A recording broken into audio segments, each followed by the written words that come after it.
great honor to introduce Dr. Lakshmipathi Gowda, who was the former Deputy Director General Research at ICRISAT, Hyderabad.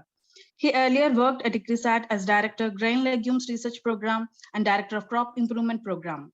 He was also the coordinator of the Cereals and Legumes Asia Network and worked with 12 Asian countries to strengthen the capacity of the national programs. He worked as a consultant to NAS in Bangladesh, China, Indonesia, Nepal, and Vietnam. He is instrumental.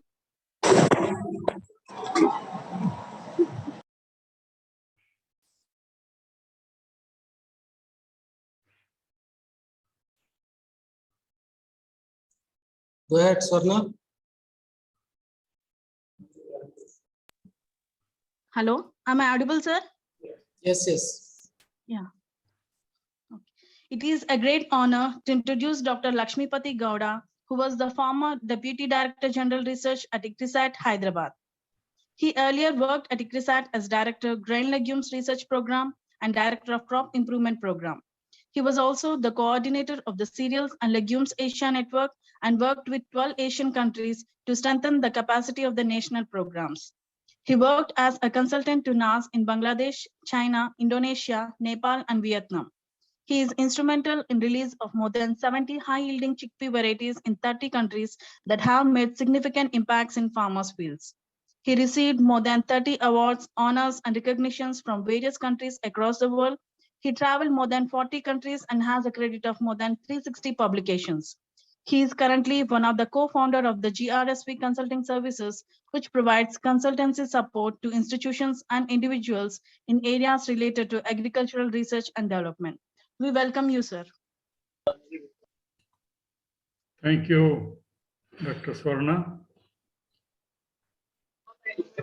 So let me try to share my presentation.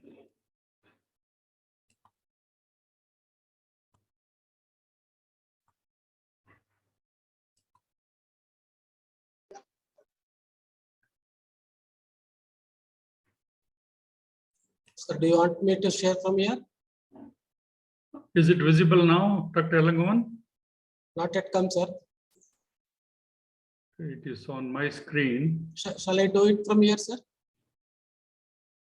I only hope it doesn't. Okay, let me. I can do it from here, sir. Okay.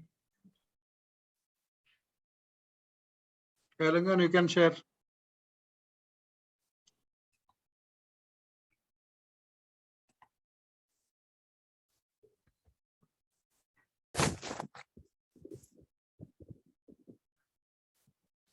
Sir.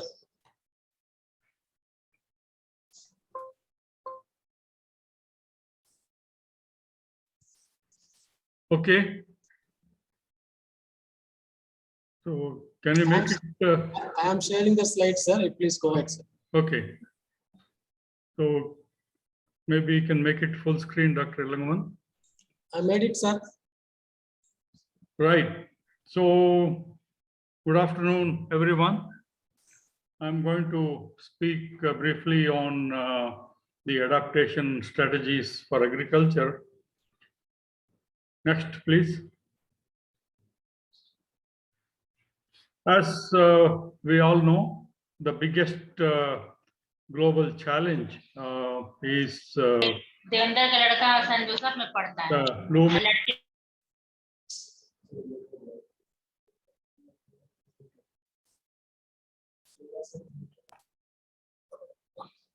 One of them, land degradation, loss of biodiversity, the crisis for energy and food, and of course, the population explosion. All these put together are creating what we call the looming perfect storm. In addition to this is the Ukraine-Russia conflict that is also making life much more difficult. Next one, please. As many speakers before me have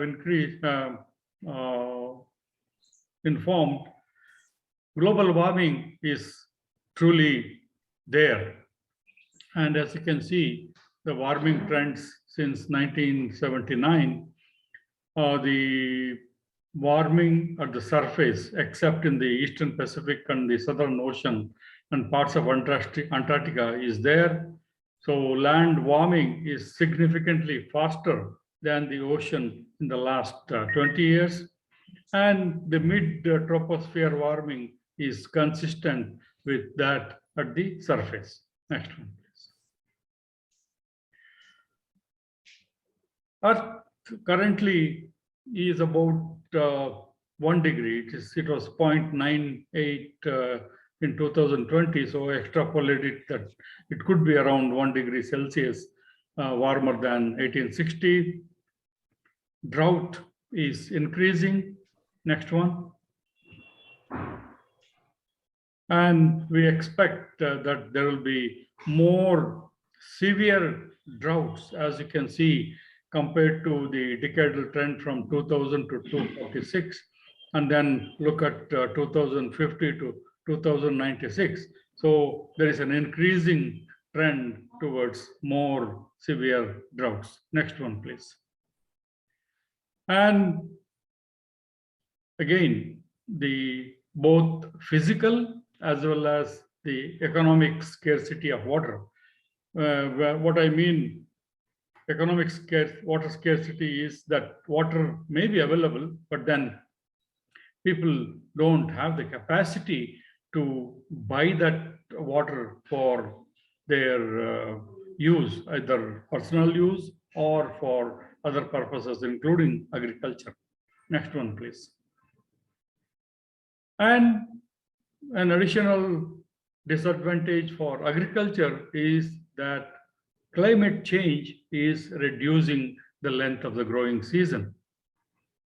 As you can see in the African continent, on to my left, the length of growing period between 2000 to 2050 compared to the one on the right with two different models, you can see that the duration of the growing season is definitely reducing, and this is leading to reduction in crop yields in many African countries, up to 50%, and then up to 30% in both Central and South Asia.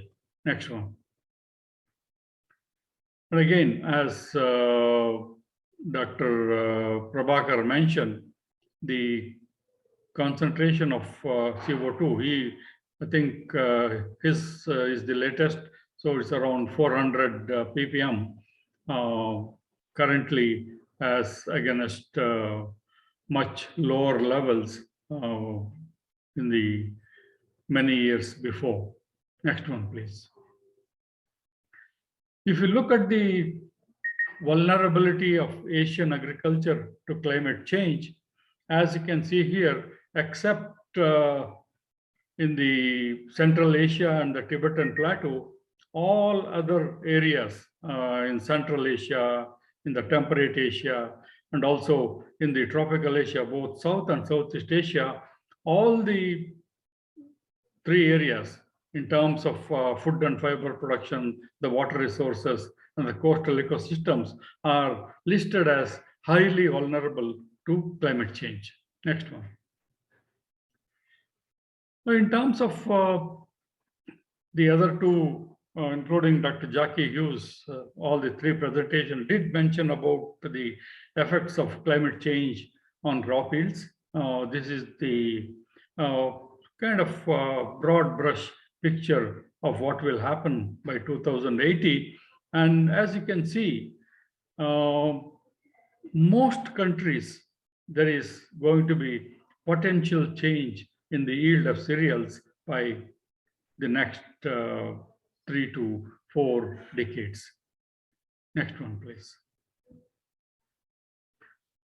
There was a study done at ICRISAT. This is old data, but what I want to emphasize here is that among the ICRISAT crops, because of increase in the carbon dioxide, the yield may be on the positive side of increase, but by increased temperature, the yield is going to reduce, and then on the right-hand side, you will see the net change is always negative. So it does indicate that even the simulated models also do indicate a big reduction in yield across all the ICRISAT mandate crops. Next one, please.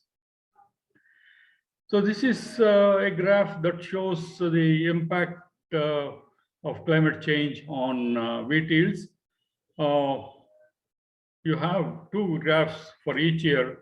The left, the darker one is the control, and then the light shaded one is the adapted variety.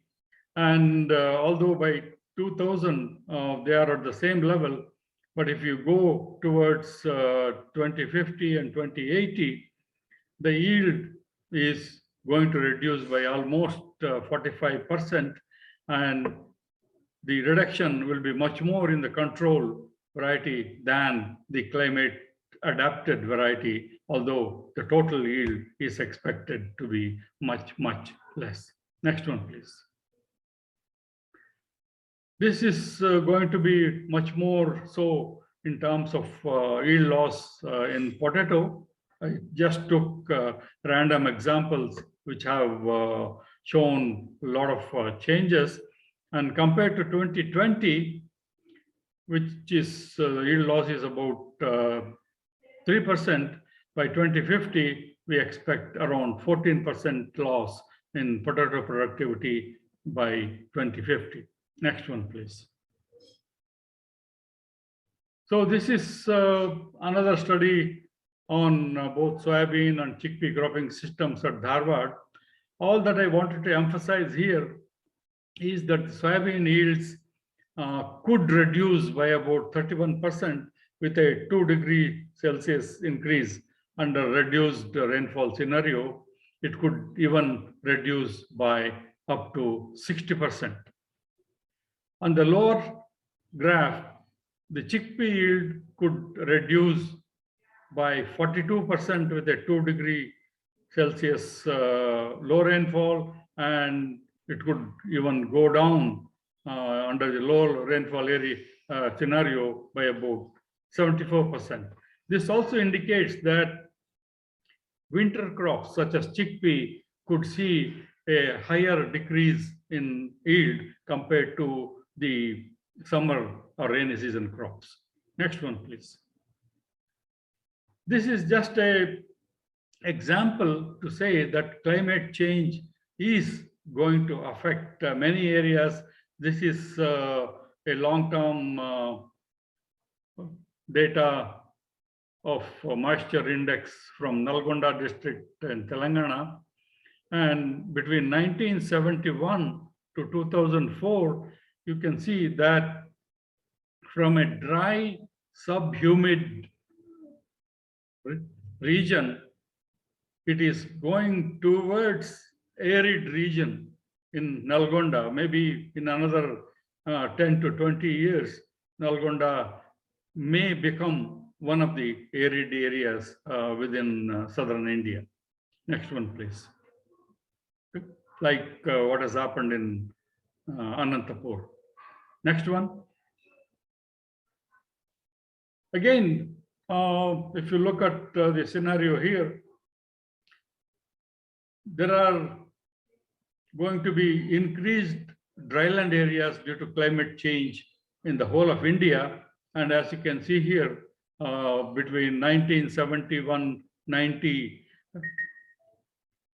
to compared to 91 to 2004, the arid and semi-arid areas are increasing in states like Madhya Pradesh, Bihar, Uttar Pradesh, Rajasthan, and Gujarat, although in other states also it is happening, but to a lesser degree. Next one, please. This next slide will give you, next one.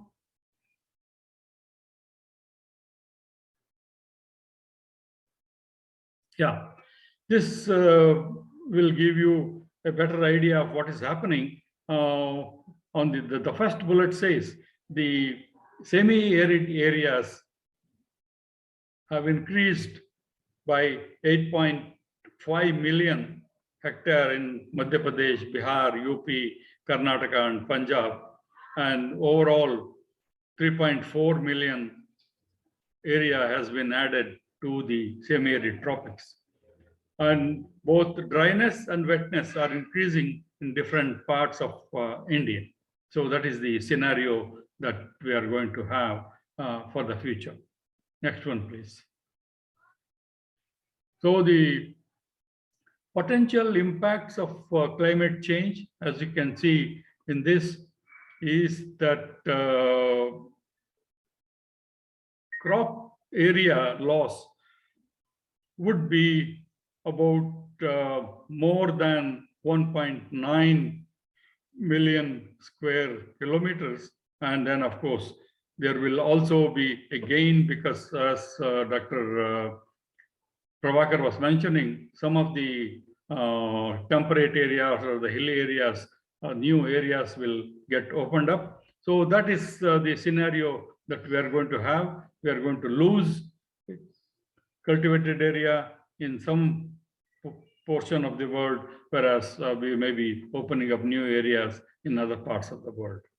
Next one, please. So what are the impacts of the climate change on agriculture? As you can see here, we are going to see increased water scarcity and the frequency of droughts. Risk of heat and drought stress are going to increase both to the crops as well as to the livestock due to rise in temperature, as indicated by other speakers. I mentioned earlier the length of the growing period are likely to change, mostly a reduction in the length of the growing period because of increased temperatures. There will be accelerated physiological processes which hastens the maturation and thereby reducing the crop yields. Since there is an increase in nighttime respiration, this also could reduce the potential yield of many of the crops. Next one, please. If you look at the effect of climate change on pest and disease scenario, the dynamics and interaction among the species will be affected by climate change. Change in the pattern of pest damages that require new pest control strategies will increase, and the effectiveness of the pesticide will be reduced, and thereby we need to possibly use more pesticides, and that will result in more pesticide residues because of rise in temperatures. Next one, please. So in terms of climate variability impacts on farmers, farmers will see delayed sowing, sometimes maybe early sowing, but mostly delayed sowing, thereby change in the cropping pattern. So they may need different kinds of varieties which may be needed for delayed sowing, which can possibly mature early because the total duration may be reduced. So there will definitely be higher pest and disease incidence. So they need to be worried about managing those pest and diseases. There will be frequent and persistent droughts, and that need to be managed. There will be less water in the water bodies and the canals for use by the crops, and thereby there will be less profits because of high input costs, high wages, and then of course the stagnation of output prices, which is also mentioned by Dr. Prabhakar. There will all be shift from on-farm to non-farm occupations because people need incomes, so they will be going to non-farm occupations to maintain their families, to provide food and clothing, etc. for the families.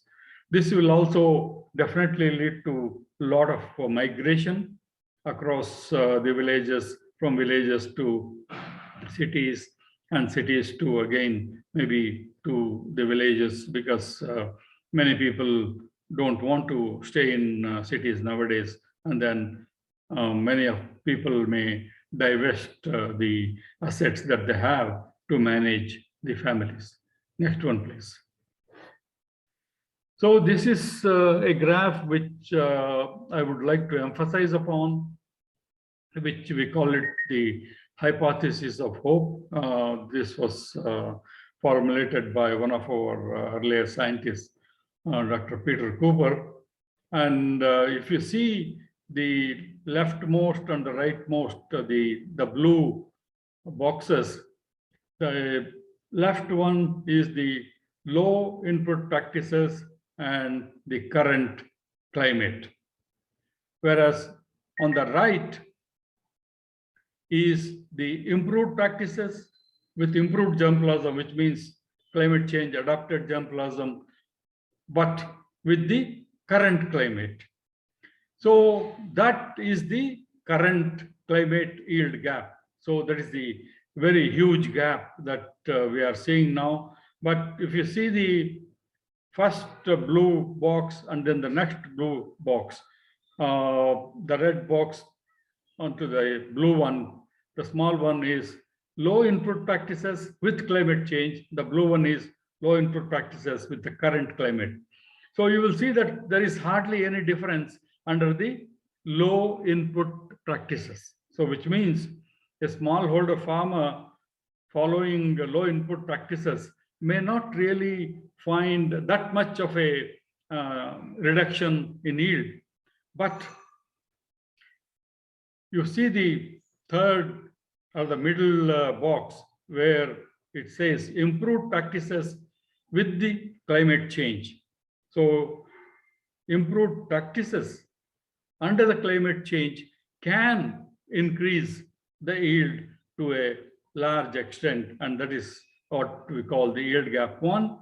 And the fourth box is the improved practices with adapted germplasm and with climate change.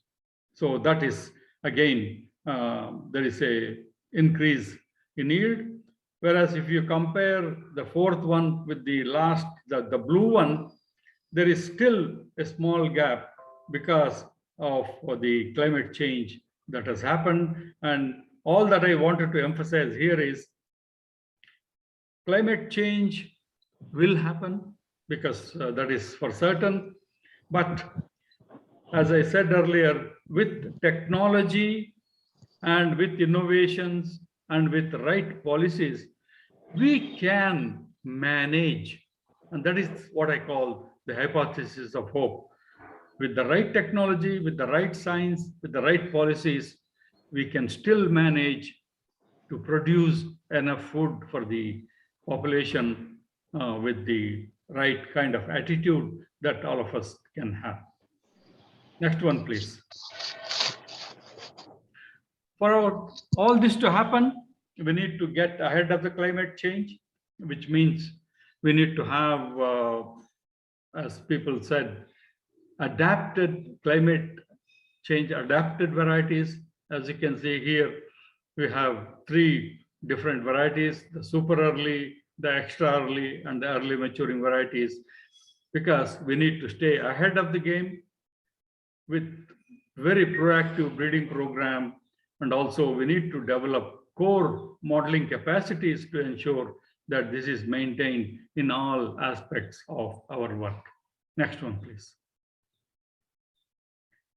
This is a picture of pearl millet growing in summer at more than 40 degrees Celsius, which is considered unsuitable for any crop to grow, because they will not be able to set seed. But there is a particular hybrid which can set good amount of seed even at 40 degrees Celsius in summer. So this is an example of the resilience that we can breed into the crop varieties and hybrids to be adapted to climate change. Next one, please. So many times, as people said, adaptation is necessary, but then we also need to move also beyond adaptation, and we need to look at what are the effects or impacts resulting from the global warming, which is already unavoidable, and then which is happening. However, adaptation alone cannot cope with all the change. And then, as people said, countries need to have programs which can also mitigate. Both Dr. Vashisht as well as Dr. Prabhakar mentioned about the mitigation aspects of climate change, which the countries have to commit and organize. So therefore, to make development more sustainable, we can enhance both the mitigative as well as adaptive capacity, though by reducing emissions and vulnerability to climate change. Next one, please. So there will be many policy solutions that are needed. First of all, research centers will need more funds for agriculture research, and we need to adapt more holistic approaches. We need to organize efficient management of water, weather and climate services, land use practices, natural resource management, and then protection of biodiversity. These are all very much needed, and then the policy interventions are definitely needed. And a bigger involvement for the private sector, especially in terms of facilitating credit and the insurance schemes that are needed for the smallholder farmers.